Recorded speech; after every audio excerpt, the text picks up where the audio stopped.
What did you try and found out it's not for you? Today. I tried today and it's just not working for me. I want to go back to bed and try again tomorrow. Heroin, tried it once for like 10 years. 0 out of 10 would not recommend. Working in a daycare. Made me realize I love my kids, not all kids. Playing the guitar. My teacher straight up promised to give me an A for effort if I didn't come to class anymore. Ada.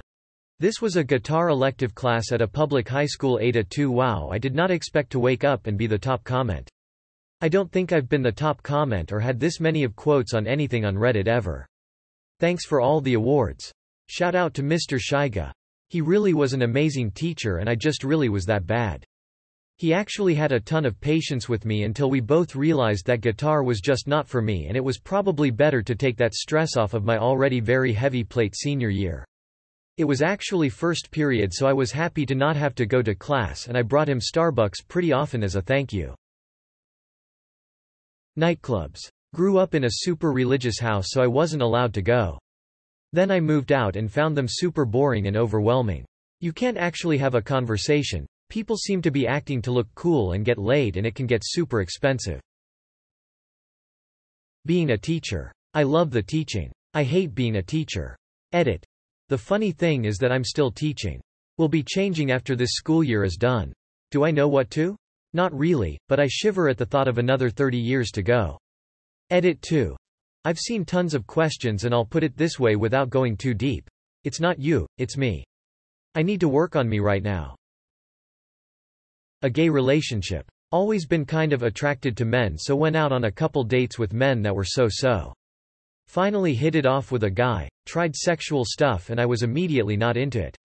Turns out I like looking at good-looking men and it stops there. It was weird. Nothing wrong with window shopping.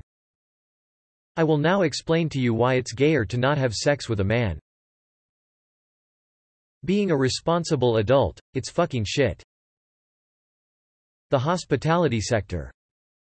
I was a cook for all of my 20s, and the only saving grace of that god-awful line of work was the coworkers. I think the main reason we all got along so well was because none of us really liked or cared about our jobs. With no room to advance, nobody stabbing each other's backs to get ahead, and nobody needs to act polite or pretend they like being there. Honestly, I kind of miss it. Browsing DeviantArt. Being active on social media. I prefer to keep to myself and not share my life online. Edit. To the people saying, but Reddit is social media. I get it, smarty pants. Call it whatever you want. When I say social media, I'm mainly talking about Facebook and Instagram. The platforms where you use your real name and you're surrounded by people you actually know.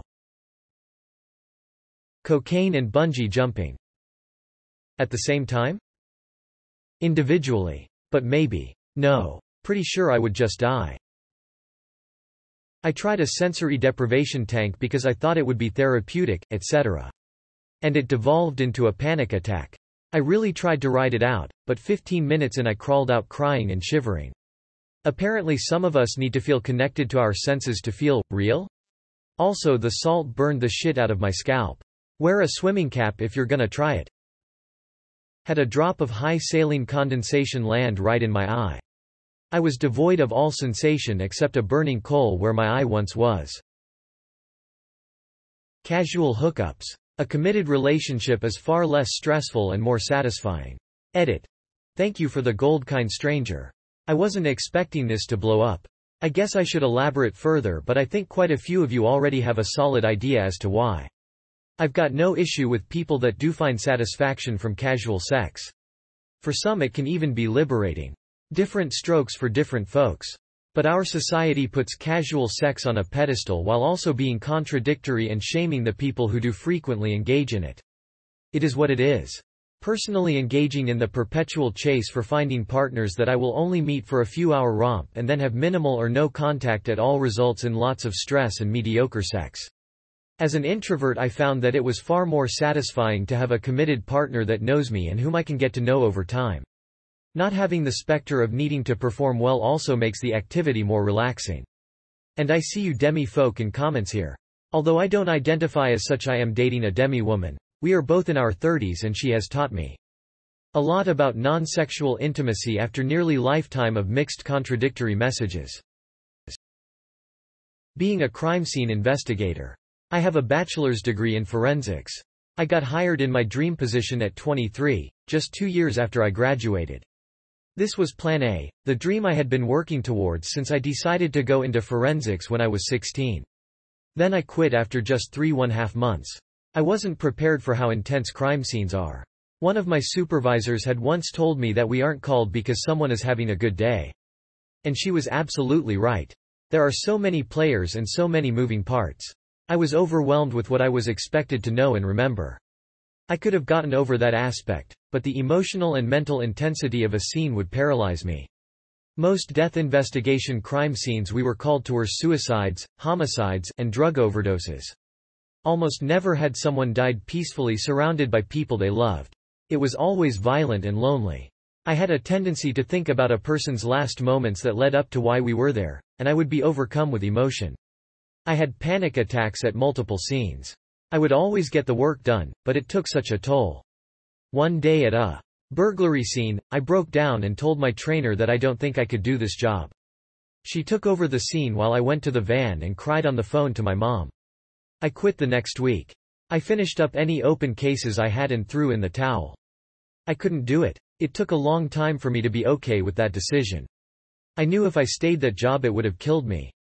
I was praised for realizing early on that this wasn't the job for me and getting out, but I felt like such a failure.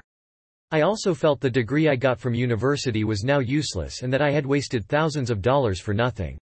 I'm very lucky to have a support system who love me and care for me. I wouldn't have made it through this decision without them. It would have eaten me alive. I'm about 1.5 years removed from when I quit, and I still sometimes struggle. I'm in a new position now where I work closely with the crime scene investigators I worked with, and I'm much happier. Edit. The bit that reads, almost never had someone died peacefully. Surrounded by people they loved. It was always violent and lonely, was added for context and perspective for the reader. I knew I wasn't going to see peaceful deaths. And never once did I say that's what I expected. Sleeping with my friend's wife. My friend wanted me to do it, I guess that's his fetish. Office jobs. Programming. Yeah. I was a math major in college, and since math is a prerequisite for most programming courses, I wound up taking some programming courses as electives. Stuck with it long enough to get to an intermediate class. It was at the intermediate level when I decided to, as the kids say, nope the fuck out. I'll never forget the conversation I had with the professor. Professor, are you sure this won't affect your major? Me. I'm actually a math major. I'm just taking this as an elective. Professor. Oh, shit, then I don't blame you. This is pretty intense for an elective. Polyamory. I found that having a relationship, having sex, and potentially creating a family just wasn't for me. I have no interest in any of it. My closest family members don't understand me though. But thankfully they still accept me. I truly enjoy my life the way it is. It's just a little awkward at the family cookouts. Twitch streaming. Turns out I'd much rather just relax and play and do things at my own pace. Instead I started making montages on YouTube. Meth. Worst experience I've ever had in my life. So glad I wasn't one of the ones that get hooked on that shit. Marijuana. I get too paranoid. Being a fucking people pleaser. Multiplayer games. I don't like interacting with people in real life, and turns out it also applies to games. Single-player games are the way to go.